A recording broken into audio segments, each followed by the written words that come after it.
mana-mana tuh sekarang seluruh dunia memang harga BBM naik, termasuk negara yang produsen minyak utama kayak Arab Saudi gitu, itu dia juga udah menaikkan harga BBM. Dan kita tuh memang selama ini rasanya memang perlu diingatkan bahwa kita tuh, Indonesia tuh bukan lagi negara yang ekspor minyak loh.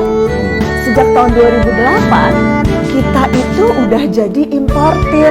Sekarang itu produksi minyak kita cuma 600.000 barel per hari, sementara kita impornya 1,6 juta barel per hari. Jadi yang aku mau bilang adalah memang udah seharusnya kita sadar BBM itu sumber energi yang nggak bisa diperbaharui, jadinya mahal dan harganya naik turun sesuai harga pasar. Ya memang udah harusnya kita sadar seperti itu. Itu misalnya salah satu argumen kenapa BBM harus naik.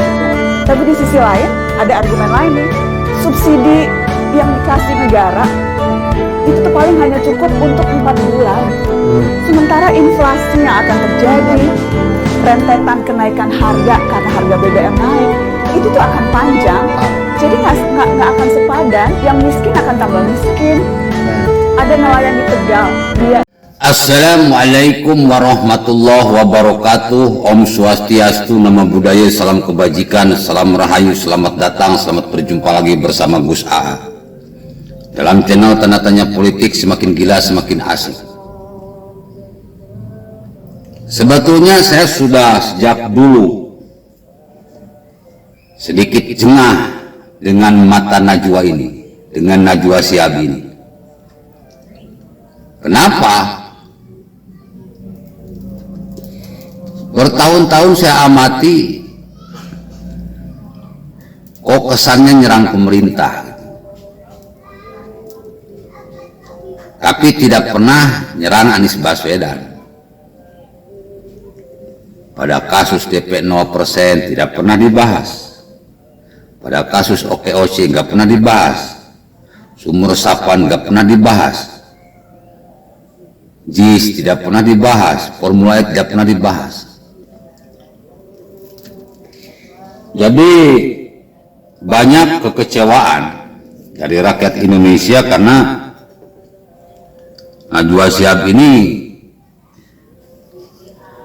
seperti jubir kadrun atau jubirnya Anies Baswedan. Kalau orang mau bela rakyat, orang tersebut harus punya visi misi yang kuat, mental yang kuat. Tidak hanya mengkritik, tapi berani memberikan solusi. Mengkritik siapapun bisa, tanpa perlu punya pendidikan yang tinggi itu bisa, gampang.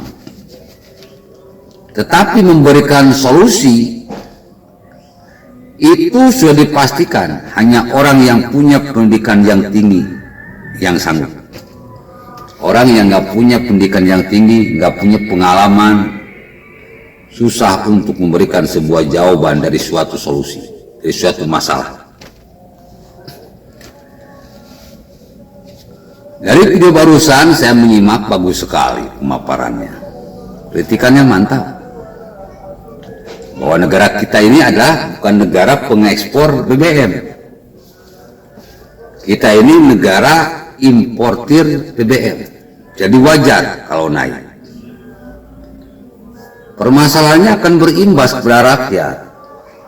Karena ternyata subsidi BBM cuma 4 bulan. Terus selanjutnya bagaimana? Ya berarti pemerintah punya target. Setelah 4 bulan BBM tersebut bisa turun dengan harapan akan terjadi sebuah suasana yang lebih mendukung. Jadi nggak perlu suzon, nggak usah negatif thinking.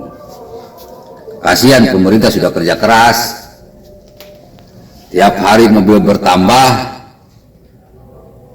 berhutang tidak boleh, pendapatan berkurang karena kasus COVID, tetapi harus mencukupi semua kebutuhan BBM yang ada di negeri ini yang sudah satu harga. Kasihan. Kalau mau itu ya berikan solusinya, bagaimana solusinya agar BBM ini bisa kembali normal. Kalau cuma mengkritik ya urusan repot. Kalau saya gampangan gini, karena kemarin saya lihat dihajar oleh pemerintah, langsung loncat, langsung disabotase. Kalau menurut saya, untuk pengguna motor itu tetap saja Pertalite nggak naik, kembali ke stok awal, ke harga awal untuk pengguna kendaraan motor. Sedangkan untuk kendaraan roda 4, nah itu silakan naikkan BBM. Karena kalau sudah punya mobil, ya berarti ya orang kaya dong. Naik 2.000, naik 5.000, naik 10.000 bagi mereka bukan masalah. Uang makan aja sampai ratusan ribu, nginep di hotel aja sampai jutaan. Bagi orang-orang yang punya mobil itu ya segitu remeh. Dan juga untuk truk-truk pengangkut barang atau bis-bis ya yang gitu, yang berurusan dengan umum nggak perlu dinaikkan.